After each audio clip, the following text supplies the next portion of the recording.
Selamat pagi, siang, sore, dan malam.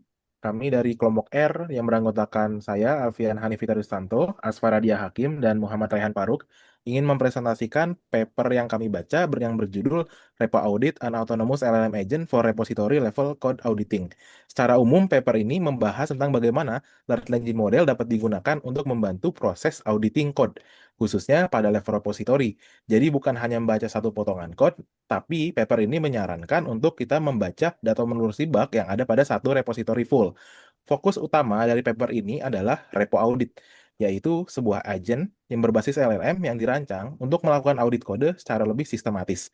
Pendekatannya menggabungkan kemampuan reasoning dari LLM dengan strategi eksplorasi program yang lebih terarah, sehingga proses pencarian bug bisa dilakukan dengan lebih efisien. Next, selanjutnya kita masuk ke kode auditing context at repository scale. Nah, untuk kode auditing sendiri, itu proses peninjauan source code untuk menemukan bug atau potensi kerentanan. Pada pendekatan yang dahulu atau yang cara tradisional, auditing seringkali berfokus pada bagian kode tertentu saja atau potongan-potongan yang dicurigai bermasalah, misalnya di fungsi tertentu atau file tertentu. Namun, pada repositori dunia nyata, struktur program jauh lebih kompleks. Sebuah repositori bisa terdiri dari ribuan file, ratusan hingga ribuan fungsi. Dan banyak juga pasti banyak hubungan antar komponen antar file di dalam situ. Nah, bug yang muncul juga tidak selalu berdiri sendiri dalam satu fungsi. Misal ada banyak bug yang justru terjadi karena hubungan lintas fungsi di satu komponen ke komponen lain. Ini sekarang next dulu. Lalu, nah, terus selanjutnya adalah why direct prompting fails. Nah, ini menjelaskan tentang pendekatan paling sederhana yang dahulu biasa dilakukan dengan awal mulanya LLM, yaitu direct prompting. Kita memberikan suatu potongan kode ke LLM lalu memberikan prompt untuk mendapatkan hasilnya. Nah, masalahnya di sini adalah LLM memiliki konteks window yang terbatas. Artinya, model tidak bisa selalu memproses seluruh isi repositori yang besar dalam satu prompt. Kalau repositori yang terlalu besar, kode harus dipotong-potong menjadi beberapa bagian. Namun ketika kode dipisahkan menjadi bagian-bagian kecil, muncul masalah selanjutnya, yaitu loss of context. Informasi struktural yang penting bisa hilang, misal hubungan antar fungsi, urutan pemanggilan fungsi, atau aliran data dari satu file ke file lain. Padahal, bug yang kompleks biasanya membutuhkan penelusuran lintas fungsi dan lintas file. Contohnya, sebuah nilai bisa dibuat di satu fungsi, diproses di fungsi lain, lalu menyebabkan error di fungsi yang berbeda lagi. Jika LLM itu cuma melihat satu potongan kode, model biasanya gagal memahami buat mendapat hubungan tersebut, atau bahkan menghasilkan hasil yang salah karena menebak hubungan yang sebenarnya tidak valid. Next. Selanjutnya, kita bahas tentang approach yang diajukan oleh Repo Audit. Di sini kita mulai masuk ke ide utama dari Repo Audit ini. Jadi, paper ini berangkat dari observasi bahwa auditor manusia tidak membaca seluruh repositori yang ada pada kode secara brute force dari awal sampai akhir, namun bekerja secara bertahap. Mulai dari bagian kode yang relevan atau memiliki kemungkinan terhadap bug atau error, lalu ditelusuri alur eksekusi atau alur data yang berpotensi menyebabkan bug, dan inilah step-step yang dilakukan oleh manusia yang kemudian ditiru oleh repo audit. Ada tiga prinsip utama, yaitu fokus bertahap. Repo audit tidak memproses seluruh repositori sekaligus. Sistem menganalisis satu fungsi pada satu waktu agar konteks yang diberikan ke LLM tetap kecil dan manageable atau dapat diatur.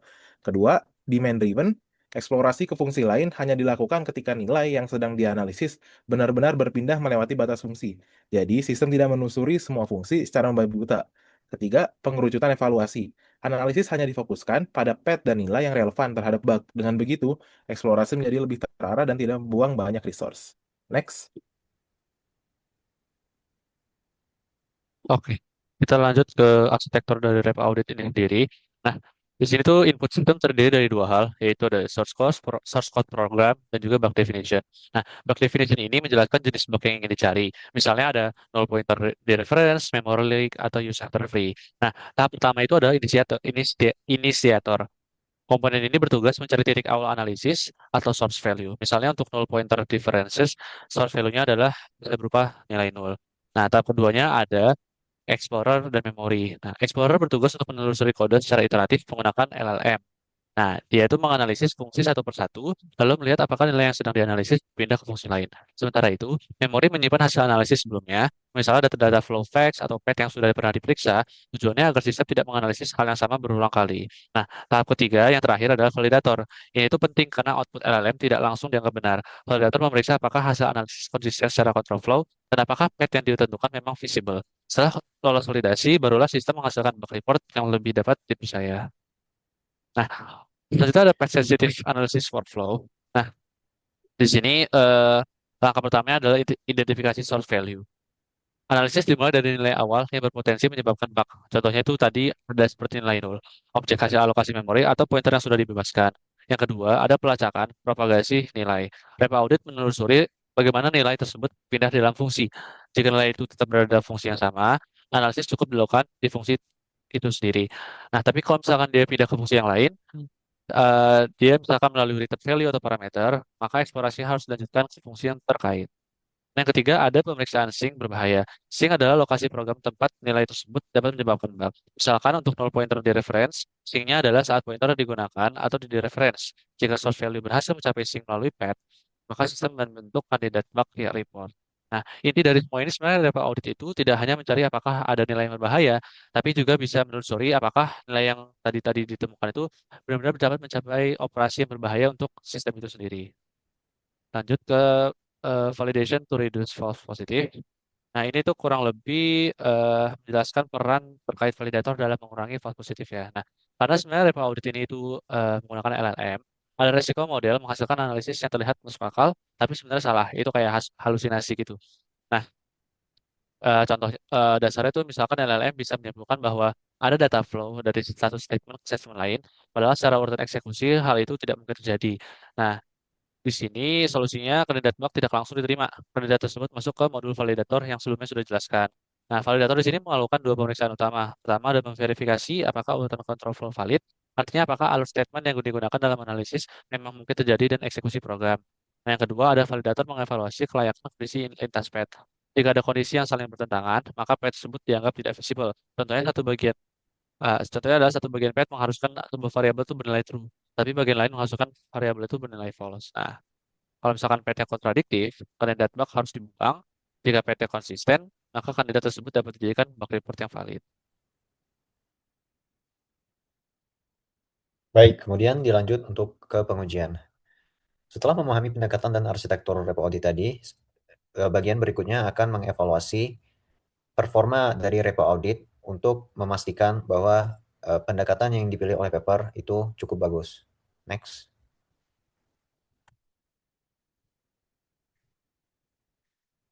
Berikutnya adalah metodologi pengujian yang digunakan di paper.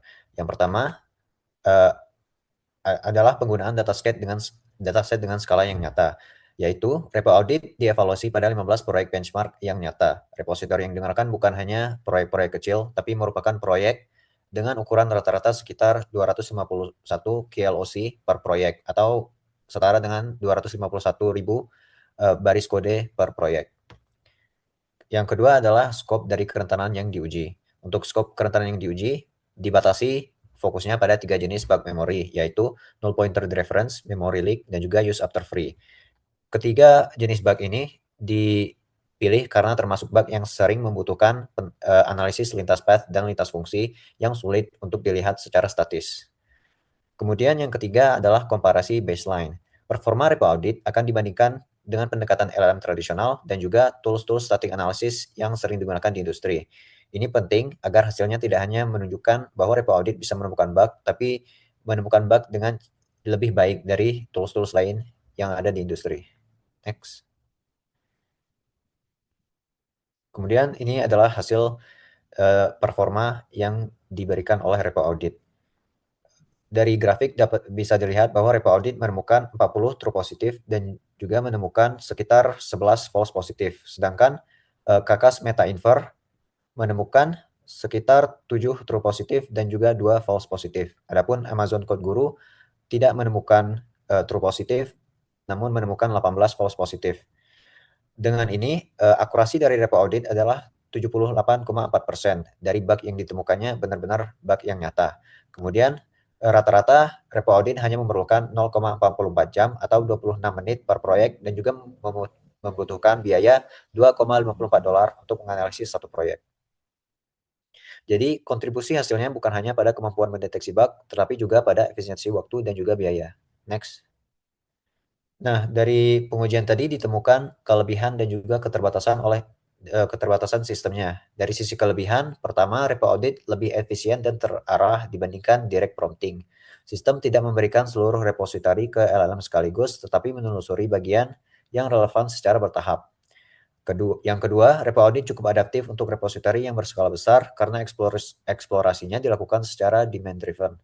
Artinya, sistem hanya masuk ke fungsi lain jika memang ada propagasi nilai yang perlu dilihat dari alur fungsi tersebut. Yang ketiga, repo audit bersifat build free atau tidak melakukan kompilasi. Ini menjadi keunggulan karena dalam praktiknya tidak semua repositori dapat langsung dikompilasi, terutama pada fase pengembangan. Selanjutnya, sistem ini memiliki beberapa kekurangan. Kekurangan pertama adalah karena sistem ini berbasis LLM, masih ada risiko halusinasi di berbagai tahap kerja sistem. Sebagai contoh, kasus di dalam pengujian pada paper, model sempat menghasilkan false positif karena gagal memahami bahwa ada validasi skema yang di luar kode yang telah diperiksanya. Kemudian yang kedua, secara teoritis, sistem ini belum sepenuhnya sound atau kokoh dalam mendeteksi data flow interprosedural. Artinya, dalam desain sistemnya, sistem ini membatasi penelusuran aliran data secara hardcode pada kodenya untuk menelusuri hanya fungsi dengan kedalaman 4 fungsi. Ini adalah sebuah trade-off yang diambil untuk menghindari fenomena path explosion atau ledakan fenomena path explosion. Konsekuensinya, jika terdapat sebuah bug yang rantai panggilannya melewati banyak fungsi, lebih banyak dari 4, agen ini akan melewatkannya dan menghasilkan false negatif. Kemudian, poin ketiga berkaitan dengan skalabilitas operasional. Total biaya komputasi untuk sistem ini meningkat drastis jika jumlah source value-nya sangat banyak. Oke, next. Selanjutnya adalah key contributions dari paper ini. Yang pertama, paper ini memperkenalkan arsitektur LLM agent untuk code auditing. LLM tidak digunakan secara langsung, tetapi dimasukkan ke dalam framework agent sehingga menghasilkan hasil yang lebih baik. Kemudian yang kedua, repo audit mendukung repository level analysis. Artinya sistem dapat menelusuri hubungan antar fungsi dan dependensi pada seluruh repository, bukan hanya file-file tertentu saja. Yang ketiga, hasil eksperimen menunjukkan bahwa repo audit dapat memberikan deteksi bug yang kompetitif ketimbang metode-metode lain yang digunakan lain. Next. Baik, sebagai kesimpulan, repo audit menunjukkan bahwa LLM dapat digunakan untuk repository level code auditing. Jujur Kenapa? ini konteksnya masih belum diganti. Si PPT-nya. Kontek Kenapa? present. Ini sih konteksnya presenter at university itu. Oh, gak apa-apa sih itu di cover aja. Mau dihapus dulu Di, aja kan? ditimpa. Di bebas ya. Dihapus aja coba udah. Ini Hapus dulu ya. Udah.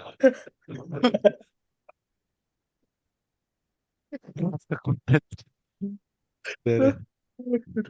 matkul ini matkulnya habis coba. Oke guys, lanjut ya. Sorry. Baik. Sebagai kesimpulan, repo audit menunjukkan bahwa LLM dapat digunakan untuk repository level code auditing jika diarahkan dengan arsitektur agent yang tepat. Pendekatan ini penting karena direct prompting tidak cukup untuk memahami bug lintas file yang kompleks. Dengan arsitektur repo audit yaitu explorer, memory, initiator, dan juga validator, repo audit membuat proses audit menjadi lebih terarah, efisien, dan juga lebih dapat dipercaya. Namun karena sistemnya berbasis LLM, maka sistem ini masih memiliki kelemahan-kelemahan yang dimiliki oleh LLM. Sekian presentasi dari kelompok kami. Terima kasih karena telah mendengarkan. Ya.